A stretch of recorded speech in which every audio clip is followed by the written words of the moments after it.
Hi there! After all the videos I made, there are some people out there that just don't get it and say it's the current that kills, not the voltage. To prove it to you once and for all, I'll be using my power supply here connected to these wires. This power supply can generate 20 volts, 150...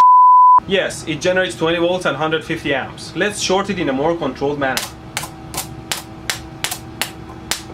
Well, you see when I short it, the voltage goes almost to... I was saying, when you short it together, the voltage you can see goes to 0 and the current goes to 150. It's hot! The power supply is set to 20 volts and I'm holding the wires with my fingers. I can't even weld with this power supply. Although this power supply can generate huge amounts of current, it can't send it through my body because it's only set to 20 volts. I can't even feel it on my fingers. I like to put it on my tongue, but before that, I have to reduce the voltage to something like 1 volt because, you know, the resistance of the tongue is much smaller than the skin. And still, if I short the power supply, I get the same 150 amps. Okay, you can see it still sparks. Let's try it out. What the f? I thought I set it to 1 volt. Huge. Don't completely trust the gauges on your instruments and always double check them with a meter. Now, if I short the wires, I still get the same 150 amps. And it makes sparks, but the sparks are smaller because the voltage is smaller and therefore the total power is smaller. Let's put it on my tongue. See? Nothing. Let me explain. The simplest electrical formula is that voltage is equal to current times resistance. So if the voltage is 1 volt and if the resistance of my tongue is 10,000 ohms, then the current through my tongue will be only 0.1 milliamps.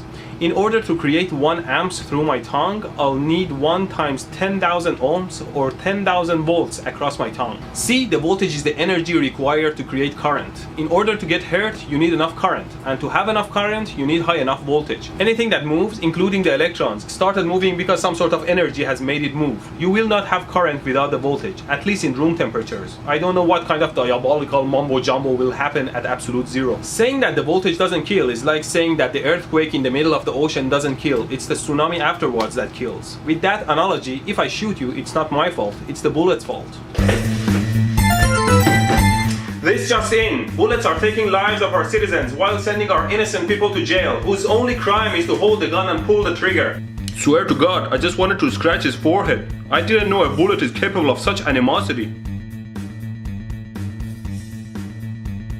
In other news, our scientists confirmed that the sole reason for the global warming is the melting polar ice caps. There is just not enough ice to cool the planet anymore. Also, they discovered that the main reason for divorce is marriage.